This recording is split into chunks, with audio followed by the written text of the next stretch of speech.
Assalamualaikum warahmatullahi wabarakatuh. Kami dari kumpulan 2 KBB1 ingin membentangkan tajuk amalan logik dalam kalangan pelajar USIM. Berikut merupakan nama-nama ahli kumpulan kami. Bab 1. Pengenalan tentang ilmu logik. Logik boleh diklarifikasikan seperti berikut. Menurut Kamus Dewan Bahasa keempat, logik merujuk kepada sains yang berkaitan dengan prinsip yang membolehkan pemikiran dan penaklukan dibuat secara teratur dan bersistem. Ilmu tentang cara berfikir atau kaedah berfikir. Seterusnya, logik dikaitkan dengan ilmu mantik yang bermaksud dapat diterima oleh akal, masuk di akal, munasabah. Menurut Edward de Bono dalam bukunya Thinking Course, menyatakan bahawa logik ialah salah satu cara menjana maklumat daripada sesuatu keadaan. Maklumat yang hendak dijana ialah sesuatu yang benar dan diterima akal. Berasaskan kefahaman ini, boleh dirumuskan bahawa berfikiran logik ialah suatu proses pemikiran yang cuba mencari maklumat, ilmu, data dan fakta mengenai kebenaran sesuatu perkara. Dengan kata lain, logik bermaksud alasan yang dikemukakan untuk mengukuhkan sesuatu keadaan kebenaran yang boleh diterima akal. Permasalahan kajian bagi kajian ini ialah permasalahan yang melibatkan ilmu pengetahuan yang berpunca apabila maklumat yang diterima dan cara berfikir yang berbeza. Dengan ini, timbullah pelbagai salah faham dan pergaduhan sama ada pergaduhan fizikal atau moral sekiranya kekurangan ilmu dan tidak tahu asal usul ilmu yang diperolehi dengan cara betul dan dikaji dengan teliti. Selain itu, muncul dan berkembangnya biak golongan-golongan yang membawa ilmu yang batil kepada pelajar juga menjadi isu permasalahan yang timbul yang boleh mengubah pemikiran pelajar yang sahih ke batil. Hal ini kerana pelajar mudah terpengaruh dan terpedaya dengan propaganda golongan-golongan yang tidak bertanggungjawab dalam menukilkan sesuatu ilmu pengetahuan bagi tujuan-tujuan tertentu dan untuk kebaikan mereka tersendiri demi menjatuhkan sesebuah masyarakat. Seterusnya, objektif kajian bagi kajian ini ialah yang pertama, mengkaji kefahaman istilah-istilah amal logik dalam kehidupan pelajar. Yang kedua, mengenal pasti kaedah-kaedah logik yang perlu ada dalam diri pelajar. Yang ketiga, mengkaji kepentingan amalan logik dalam kehidupan seharian pelajar. Akhir sekali, skop kajian bagi kajian ini ialah kita dapat mengetahui amalan logik yang sering digunakan oleh mahasiswa USIM sepada tempoh mereka belajar kerana amalan logik bukan sahaja diamalkan semasa belajar, bahkan diamalkan juga dalam kehidupan seharian. Seterusnya, amalan logik dapat membantu mahasiswa dalam membuat keputusan, meluruskan sesuatu masalah dan sebagainya. Oleh itu, hal ini menunjukkan betapa pentingnya pengetahuan tentang amalan logik dalam kalangan mahasiswa dan mahasiswi sepanjang tempoh pengajian mereka di universiti. Bab 2 kajian literatur ini membincangkan 4 subtopik utama yang terdapat dalam bab ini, antaranya pengenalan, definisi dan latar ilmu logik, ciri-ciri amalan logik dan kepentingannya, dan diakhiri dengan kesimpulan. Antara kaedah kajian literatur yang digunakan bagi kajian ini adalah bahan pustaka melalui artikel-artikel berkaitan tajuk amalan logik dalam kalangan mahasiswa dan mahasiswi USIM. Definisi dan latar ilmu logik ini membahaskan tentang istilah logik yang berasal dari Greek, bahasa Yunani yang berbunyi logos, yang membawa maksud, idea atau alasan hasil daripada kajian tentang kebenaran sesuatu sama ada secara inference ataupun melalui suatu kajian. Namun, istilah logik dari sudut perspektif Islam adalah ilmu mantik yang berasal daripada bahasa Arab yang bermaksud pertuturan dan percakapan individu seseorang tersebut. Menurut pandangan sarjana Islam iaitu Ibn Khaldun berpandangan bahawa istilah mantik berkaitan kaedah-kaedah yang boleh menjelaskan pengetahuan seseorang tentang pemikiran yang benar dan salah melalui tasdiqat.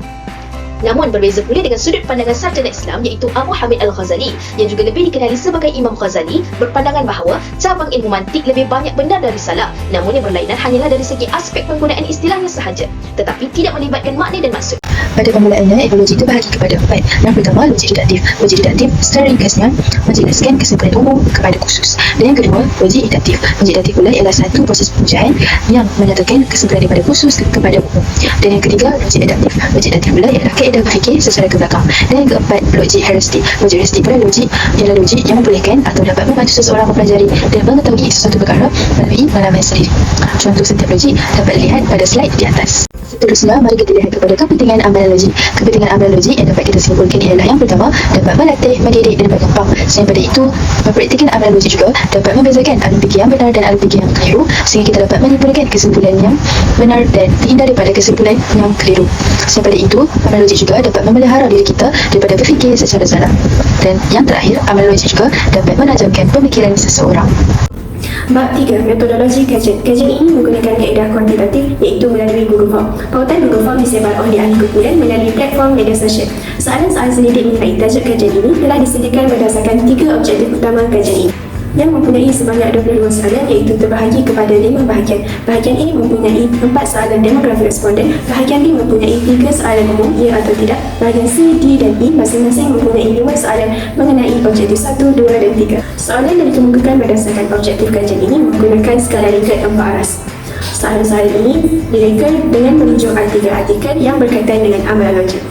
Seterusnya, mari kita lihat analisis dapatan kajian daripada hasil demografi daripada Siti Jatina. telah didapati bilangan peratus pelajar lelaki sebanyak 34.3%, iaitu seramai 12 orang, dan pelajar perempuan sebanyak 65.7%, iaitu sebanyak 23 orang. Selain itu, dari segi umur, pelajar yang berumur 19 tahun mewakili 5.7%, iaitu sebanyak 2 orang. Manakala umur 20 tahun iaitu 31.4% sebanyak 11 orang, dan akhirnya mereka yang berumur 21 tahun ke atas mewakili 71.4% sebanyak 25 orang yang merupakan majoriti responden. Itu dari segi tahun pengajian, pelajar tahun pertama mewakili 85.7%, iaitu seramai 30 orang. Tahun kedua iaitu 11.4%, seramai 4 orang. Pelajar tahun 3 dan 5 iaitu 0% tiada responden. Dan akhirnya tahun 4 mewakili 2.9%, seramai seorang pelajar. Akhirnya, hasil demografi responden dari segi fakulti pengajian dari Fakulti Quran Sunnah mewakili 11.4%, iaitu seramai 4 orang. Fakulti Syariah Undang-Undang 5.7%, seramai 2 orang. Fakulti Kepimpinan dan Pengurusan seramai 3 orang, iaitu mewakili 8.6%. Fakulti Ekonomi dan Muamalat terdapat 17.1%, seramai 6 orang, dan majoriti responden dari Fakulti Pengajian Bahasa Utama iaitu 57.1%, seramai 20 orang pelajar.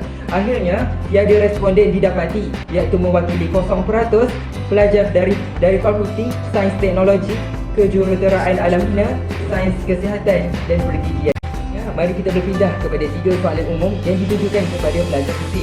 Rajah 1, hasil dapatan kajian telah mendapati sebanyak 94.3%, iaitu 33 orang responden mengatakan ya, dan 5.7%, iaitu 2 orang mengatakan tidak, bahawa responden dapat menggunakan akal fikiran secara betul dan sebaiknya dalam pelbagai perkara dan membuat keputusan dalam kehidupan seharian.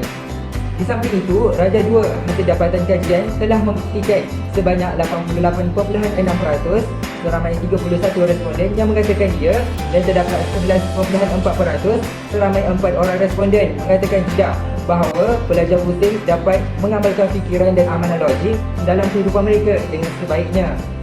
Akhirnya, Rajah 3 menunjukkan hasil dapatan kajian telah mendapati sebanyak 94.3%, iaitu 33 orang responden mengatakan ya, dan 5.7%, sebanyak 2 orang responden mengatakan tidak, bahawa ilmu logik ini berperanan penting sebagai asas kepada mahasiswa dalam bidang penyelidikan ilmiah. Objektif pertama iaitu mengkaji kefahaman istilah-istilah amalan logik dalam kehidupan pelajar musim. Pada Rajah 4, hasil dapatan kajian telah mendapati sebanyak 42.9%, iaitu seramai 15 orang responden mengatakan sangat setuju, dan terdapat 51.4%, iaitu 18 orang responden setuju. Terdapat pula 5.7% tidak setuju, iaitu seramai 2 orang, dan tiada responden mewakili 0% mengatakan sangat tidak setuju bahawa ilmu logik ini merupakan alat untuk memahami segala ilmu pengetahuan. Di samping itu, berdasarkan Rajah 5, hasil dapatan kajian mendapati sebanyak 60%, seramai 21 orang responden mengatakan sangat setuju, 40% pula sebanyak 14 orang responden setuju, dan tiada responden mewakili 0% didapati yang mengatakan tidak setuju dan sangat tidak setuju bahawa pendapat mereka terhadap sajadah Islam, seperti Imam Al-Ghazali yang mengatakan bahawa ilmu logik ini merupakan satu metodologi dan alat bagi setiap ilmu pengetahuan. Selain itu, berdasarkan Rajah 6, hasil dapatan kajian mendapati sebanyak 48.6%, iaitu 17 orang responden mengatakan sangat setuju, 45.7% iaitu 16 orang responden setuju, dan sebanyak 2.9% seramai seorang responden bagi setiap masing-masing yang mengatakan tidak setuju dan tidak setuju bahawa pelajar dapat mengasah potensi akal untuk berfikir secara tepat dalam persoalan agama dan ekonomi melalui ilmu logik. Mari kita berpindah kepada 3 soalan umum yang ditujukan kepada pelajar musim. Rajah 1, hasil dapatan kajian telah mendapati sebanyak 94.3%, iaitu 33 orang responden mengatakan ya, dan 5.7%, iaitu 2 orang mengatakan tidak, bahawa responden dapat menggunakan akal fikiran secara betul dan sebaiknya dalam pelbagai perkara dan membuat keputusan dalam kehidupan seharian. Di samping itu, Rajah 2 hasil dapatan kajian telah membuktikan sebanyak 88.6%, seramai 31 responden yang mengatakan ya, dan terdapat 11.4%, seramai 4 orang responden mengatakan tidak, bahawa pelajar musim dapat mengamalkan fikiran dan amalan logik dalam kehidupan mereka dengan sebaiknya. Akhirnya, Rajah 3 menunjukkan hasil dapatan kajian telah mendapati sebanyak 94.3% iaitu 33 orang responden mengatakan ya dan 5.7% sebanyak 2 orang responden mengatakan tidak bahawa etnologi ini berperanan penting sebagai asas kepada mahasiswa dalam bidang penyelidikan ilmiah.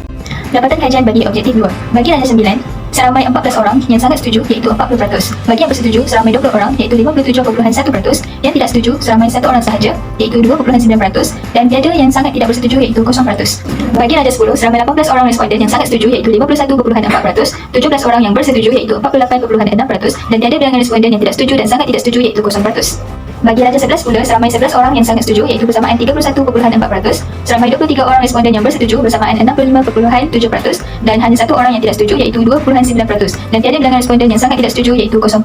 Bagi Rajah 12 pula, seramai 12 orang responden yang sangat setuju bersamaan 34.3%. 22 orang yang bersetuju iaitu 62.9%. Dan hanya 1 orang responden yang tidak setuju iaitu 2.9%. Dan tiada bilangan responden yang sangat tidak setuju bersamaan 0%. Bagi Rajah 13, seramai 15 orang yang sangat setuju bersamaan 42.9%, 19 orang yang bersetuju iaitu 54.3%, dan hanya 1 bilangan responden yang menyatakan tidak setuju iaitu 2.9%, dan tiada bilangan responden yang sangat tidak setuju iaitu 0%. Bagi Rajah 14, seramai 19 orang yang sangat setuju bersamaan 54.3%, 15 orang yang bersetuju iaitu 42.9%, dan hanya 1 bilangan responden yang tidak setuju iaitu 2.9%, dan tiada bilangan responden yang sangat tidak setuju iaitu 0%. Bagi Rajah 15, 17 orang sangat setuju iaitu 48.6%, 16 orang pula bersetuju iaitu 45.7%, dan hanya 2 orang responden yang tidak setuju iaitu 5.7%, dan tiada bilangan responden yang sangat tidak setuju iaitu 0%. Bagi Rajah 16 pula, seramai 13 orang responden yang sangat setuju iaitu 37.1%, 19 orang yang bersetuju iaitu 54.3%, dan hanya 3 orang responden yang tidak setuju iaitu 8.6%, dan tiada bilangan responden yang sangat tidak setuju bersamaan 0%. Untuk Rajah 17, seramai 14 orang responden yang sangat setuju iaitu 40%, 18 orang responden yang bersetuju iaitu 51.4%, dan hanya 3 orang responden yang menyatakan tidak setuju iaitu 8.6%, dan tiada bilangan responden yang sangat tidak setuju iaitu 0%. Bagi Rajah 18, seramai 15 orang responden yang sangat setuju bersamaan 42.9%, 20 orang responden yang bersetuju bersamaan 57.1%, dan tiada bilangan responden yang menyatakan tidak setuju maupun sangat tidak setuju iaitu 0%. Terdiri daripada analisis dan kesimpulan. Berdasarkan kepanipuan soal sedikit bagi ketiga-tiga persoalan yang telah dijalankan ke atas 35 responden dalam kalangan pelajar ISIM, majoriti responden telah bersetuju dan mempunyai tahap kefahaman yang sama mengenai amalan etnologik dalam kalangan pelajar. Seterusnya ialah kesimpulan. Amalan etnologik dalam kehidupan pelajar ISIM adalah pada tahap yang tinggi. Etnologi ini penting dalam mendisiplinkan mahasiswa dalam cara berfikir dengan tepat, dan juga etnologi ini ialah asas kepada pembentukan sesuatu ilmu. Implikasi positif jika mengamalkan etnologi dalam kehidupan ialah: yang pertama, mahasiswa dapat berfikir secara kritis dan matang. Yang kedua, bijak membuat penilaian dan keputusan. Yang seterusnya ialah implikasi negatif. Mahasiswa mudah terpengaruh dengan analisis luar yang dibawa oleh negara barat seperti dari segi pemikiran dan budaya. Seterusnya ialah cadangan yang boleh diambil bagi memupuk amalan etnologi. Antaranya ialah mengadakan program-program perkongsian ilmu yang boleh menerapkan perasaan ingin tahu dalam kalangan mahasiswa.